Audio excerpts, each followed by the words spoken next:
दोस्तों, ये debate show Sudhanshu Trivedi ji, Bharatiya Janata party के विद्वान प्रवक्ता, और अनुराग भदौरिया जी, समाजवादी पार्टी के प्रवक्ता के बीच में है। देखिए किस तरह से त्रिवेदी जी ने अपने तर्कों से ऐसा फंसाया कि भदौरिया जी हल्ला करते हुए भाग खड़े हुए। ये debate show times now Navbharat के सौजन्य से प्राप्त हुई है। आप इस शो का आनंद लें। धन्यवाद। वाह मोदी जी, वाह वाह। आप सत्ता की बात करना चाहते अरे तो आज ये मुद्दा किसने उठाया? आपके नेताओं ने उठाया। आज कम से कम इंसानियत के नाते आपको चुप रहना चाहिए था।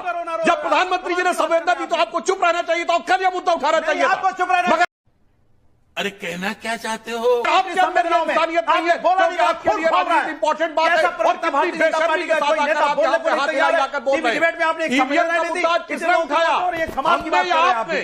कम से कम एक दिन तो शांत रह सकते थे ना। क्या देश में इतनी बड़ी दुर्घटना हुई तो मैं शांत रहूंगा और आकर आज चिल्लाने लगेंगे। मैं मानती हूँ अनुराग भदौरिया जी, मैं मानती हूँ कि रेल हादसा है और बहुत संवेदना का विषय है।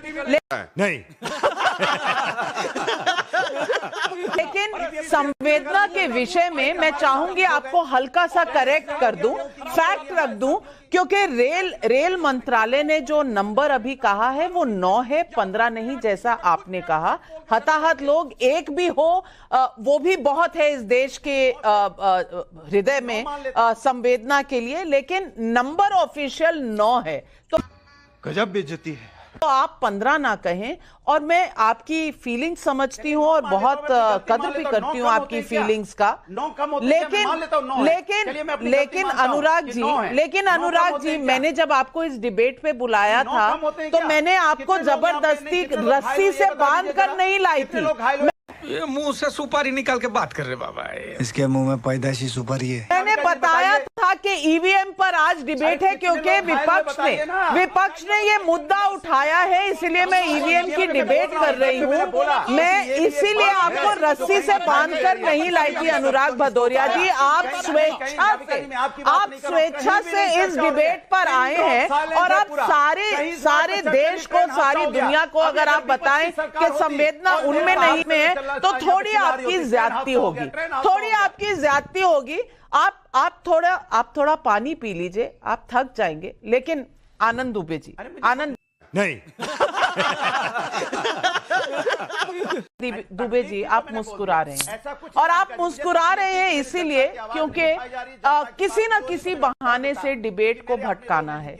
इस बार मुद्दा सही नहीं चुना अनुराग भदौरिया जी ने, क्योंकि यहाँ इंसानों की क्षति हुई है। इस रिजल्ट नहीं पसंद तो आप कोर्ट जा सकते हैं, क्योंकि अब ये मामला जो है, जब एक विनर डिक्लेयर कर दिया गया तो इलेक्शन कमीशन के हाथ से बाहर है, क्योंकि ये अब जो विनर्स की लिस्ट है राष्ट्रपति जी के पास चली गई है। सारे Lok Sabha members of parliament declare कर दिए गए हैं। आपको कोई भी दिक्कत हो तो आपको कोर्ट जाना चाहिए। ये बार बार ईवीएम पर सवालिया निशान लगाना क्या सही है? नाविका जी नमस्ते। माँ, मुझे कुछ दिखाई नहीं दे रहा माँ। पूरे भारत में 543 लोकसभा सीट है। हमने आपत्ति एक लोकसभा सीट पर उठाई है जिसका नाम है मुंबई की उत्तर पश्चिम। हम 21 सीटों पर चुनाव लड़े महाराष्ट्र में, हम 9 जीते 12 पे हार गए। हमने कोई आपत्ति नहीं बताई, हमने कोई प्रश्न चिन्ह नहीं खड़ा किया। हमने सिर्फ एक विशेष सीट को लेकर ये बताया है कि उस सीट पर धांधली हुई है। धांधली होने के कारण हमारे उम्मीदवार अमोल भैया कीर्तिकर शाम तक 2200 वोटों से चुनाव जीत गए। हमने कहा कि हमें सर्टिफिकेट दीजिए, हम बाहर निकले। उस समय की तत्कालीन पीठासीन अधिकारी जिनका नाम वंदना सूर्यवंशी जी है, उन्होंने समय बिताया। 1 घंटे जब समय बीत गए तो वापस वहां पर पुनः मतगणना शुरू हो गई। जब मतगणना शुरू हो गई तो यह कहा गया कि अब एक नया जांच होगी जो कि पोस्टल वोटर है। बताइए नाविका जी, पोस्टल वोटर तो सुबह गिने जाते हैं ना। ये पूरे भारत में एकमात्र हमारी सीट है जहां पोस्टल वोटर की वापस गिनती हो रही है, वो भी कब? शाम को। ऐसा तो कभी होता नहीं। अरे भाई, या तो आप पहले कर लिए होते और या तो फिर आप नहीं करते। ये आपने जब पूरी धांधली का प्लान बना लिया तब आपने किया, पहली चीज। दूसरी चीज, हमने तो पुलिस स्टेशन जाकर इनके खिलाफ कोई शिकायत भी दर्ज नहीं की। शिकायत करने वाले का नाम है भरत शाह, जो एक निर्दलीय उम्मीदवार है। उन्होंने कहा कि जो जीते उम्मीदवार है रविंद्र वाइकर, उनके सगे साले मंगेश पंडिलकर, वो वहां मोबाइल लेकर थे। अब मोबाइल लेकर जाना तो उचित नहीं होता वोटिंग काउंटिंग